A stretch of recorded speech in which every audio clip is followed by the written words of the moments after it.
তাহলে এদেশে নির্দোষ থাকার উপায় কি? নেতা হওয়া, ক্ষমতায় থাকা। এদেশে নির্দোষ কে? সবাই বলো তো নেতা। এদেশে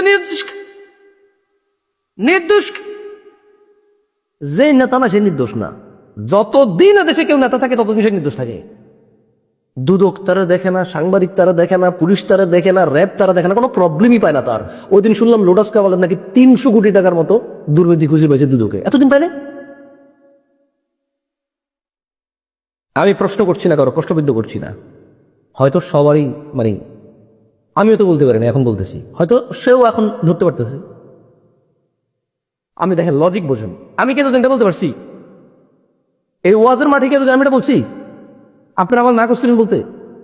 আমি নিজে বলি নাই। সেলফ অ্যাওয়ারনেস, এই যে ভিতরে যারা নিজস্ব একটা জ্ঞান দিছে যে কোন খবর আছে রে, দরকার নেই, নিজের খাইয়ে দেয় আর নিজের খবর বেড়ে লাভ আছে।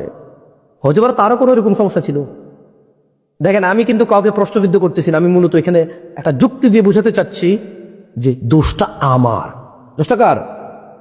আমার। আমি আল্লাহকে ভয় না পেয়ে বর্তমান অবস্থানকে ভয় পাই। আমি আল্লাহকে ভয় না পাই, কাকে ভয় পাই? অবস্থানকে ভয় পাই। দোষটা আমার। দোষটা নাই দেশের র্যাবের, না এদেশের পুলিশের, না এদেশের দুদকের, না এদেশের আলেমের, না এদেশের জালেমের। দোষ হচ্ছে আমার। আমি, আমার মায়ের আর আমার বাপের দোষ। সেই তো আমার অন্যায় সহ্য করে, সেই তো আমার হারাম উপার্জন ভোগ করে আর উপভোগ করে, এটা এনজয় করে আমার হারাম উপার্জন। সে জানে আল্লাহ আমাকে জাহান্নামে ফেলবে আমি যে উপার্জন করতেছি, সে জানে আল্লাহ আমাকে জাহান্নামে ফেলবে আমি যেভাবে চলাফেরা করতেছি, সে এটা সহ্য করে। আমার ঘরে আমার বউ, যতক্ষণ আমি পরকিয়া করবো না ততক্ষণ আমার কোনো দোষ দেখে না।